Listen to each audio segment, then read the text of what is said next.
compartilhar com vocês. Bom, vou ler aqui o conteúdo que vai cair na prova.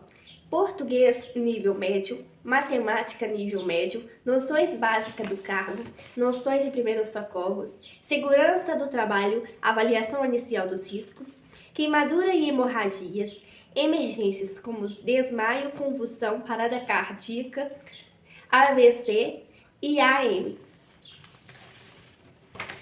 Emergências traumáticas, como fratura e trauma específicos, obstruções de vias aéreas, como engasgamento de crianças, bebê consciente e inconsciente, transporte de vítimas, imobilização e afogamento.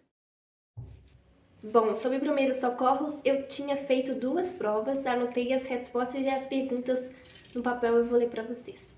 Nas queimaduras de qualquer grau, deve-se, a resposta, utilizar somente água corrente e fria. Ao observar uma pessoa tendo convulsão, deve-se proteger a cabeça da pessoa contra traumas e virá-la de lado em caso de vômitos. Quando alguém sofre um traumatismo de desmaio, o que mais perigoso e comum em causas obstrução de vias aéreas, a própria língua ao relaxar. O ferimento que esguicha sangue no mesmo ritmo da pulsação ocorre pelo rompimento de uma artéria. Quando uma vítima de acidente apresenta hemorragia pelos ouvidos e nariz, podemos suspeitar de fratura no crânio. São sintomas de parada respiratória.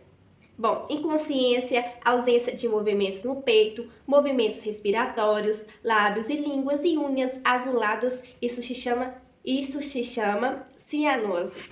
Manter a cabeça mais alta que o corpo é socorro prestado à vítima, com ferimento na cabeça. Em caso de hemorragia, o uso de uma compressa limpa serve para controlar a hemorragia externa. Indica a incapacidade de movimentar pernas e braços após um acidente. É lesão na coluna. O que é pulsação? É a dilatação da artéria devido ao aumento de volume de sangue nela, lançando pela contração do coração. A abertura do centro do olho humano, por onde entra a luz, é chamado de pupila. Com relação ao estado de choque, podemos afirmar que a pulsação apresenta-se rápida e fraca, sendo frio perda de equilíbrio emocional. Em que situação a pessoa que está socorrendo a vítima deve-se usar pressão digital na artéria, nos grandes sangramentos? O que é garrote? É um laço construtivo feito por uma atadura ou mesmo um tubo de borracha para impedir a passagem do sangue. O que é escoriação? Esfolamento da pele.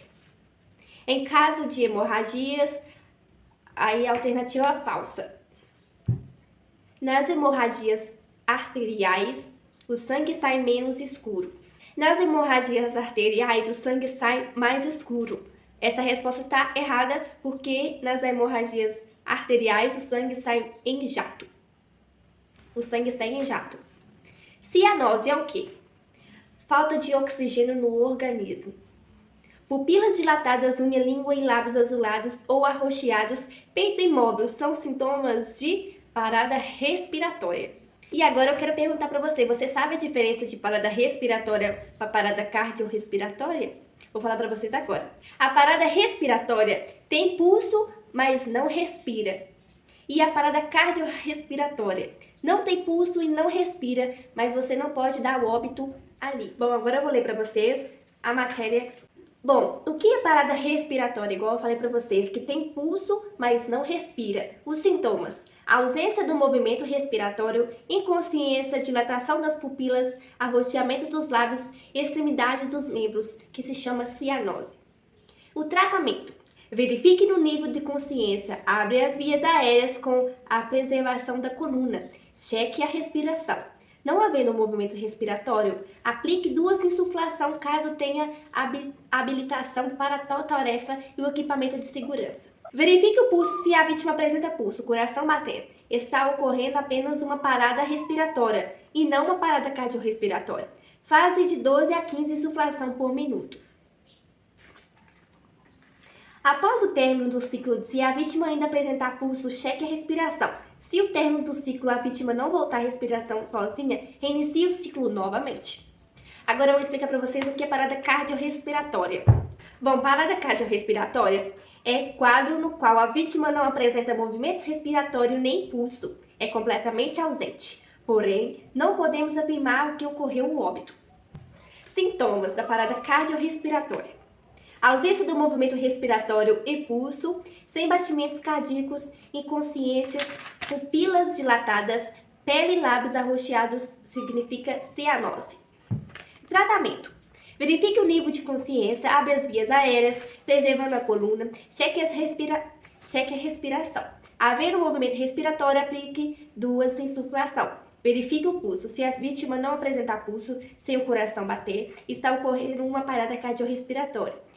Estando a vítima deitada em uma superfície rígida, localize o ponto de pressão 2 dedos acima do apêndice xifoide, ponta do externo. Posicione-se para realizar a compressão.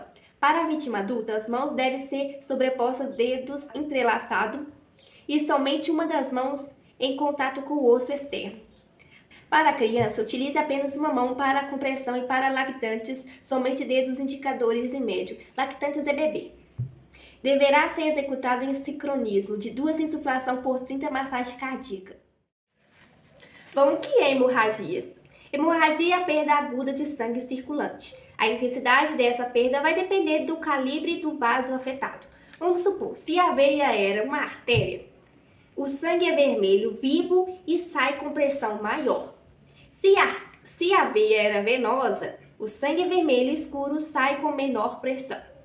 Se a veia era capilar, o sangue sai em pequena quantidade.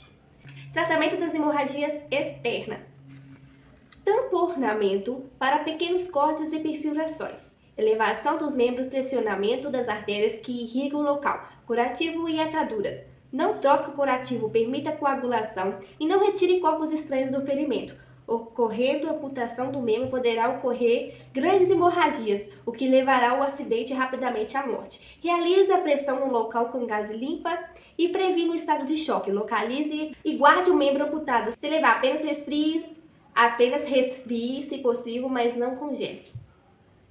Tratamento de hemorragia interna: ocorre quando há perda de sangue no interior do organismo sem ser visível, podendo ser percebida apenas pelos sinais e sintomas apresentados pelo paciente. A região da coxa pode acondicionar até 1,5 litro de sangue. A região abdominal pode acondicionar 2 litros de sangue em sua cavidade. Uma pessoa com hemorragia interna, a cada minuto que passa, chega a perder, em média, 30 a 50 ml de sangue. Bom, fraturas de membros. Sintomas: membros deformados e dores em articulações. Bom, indica fratura interna ou fechada. A fratura exposta é automaticamente identificada, pois parte do osso rasga o tecido muscular. O tratamento: improvise uma tala para imobilização. Jamais tente retornar um membro deformado para o lugar. E estanque a hemorragia caso exista. Fratura na costela: tem como sintomas dor intensa no local e dificuldade na respiração. O grande problema desse sentido de fratura é a possibilidade de perfuração de um órgão interno, principalmente dos pulmões, mantendo a vítima em repouso total. Fratura na coluna: tem como sintomas dor muito intensa no local, perda de movimentos e da sensibilidade ou simples formigamento de membros. Suspeita de fratura de coluna: movimente a vítima somente em caso extremo de risco de morte. Bom, fratura no quadril: fratura da bacia ou quadril. Tem como principais sintomas fortes dores locais e dificuldade de movimento da perna. Mantenha a vítima deitada em local em plano, em total repouso. TCE. O que é TCE? Traumatismo craniano cefálico. São ferimentos considerados na maioria das vezes graves, principalmente por nem sempre serem fácil identificação. Os principais sintomas apresentados são sangramento no crânio, nariz, boca ou ouvido, dor de cabeça, tonturas, desmaios, enjoos e vômitos, alteração no tamanho da pupila. Cuidado com asfixia por motivo de vômitos e mantenha a vítima em total repouso. Convulsão: atividade involuntária associada à perda de consciência que pode ser generalizada ou localizada em um membro ou região. Desmaio. Perda breve e repentina da consciência, geralmente com rápida recuperação, pode ser devida a múltiplas causas. Desde um simples susto, ansiedade, tensão emocional ou até um quadro TCE, que é traumatismo craniano cefálico. Queimaduras.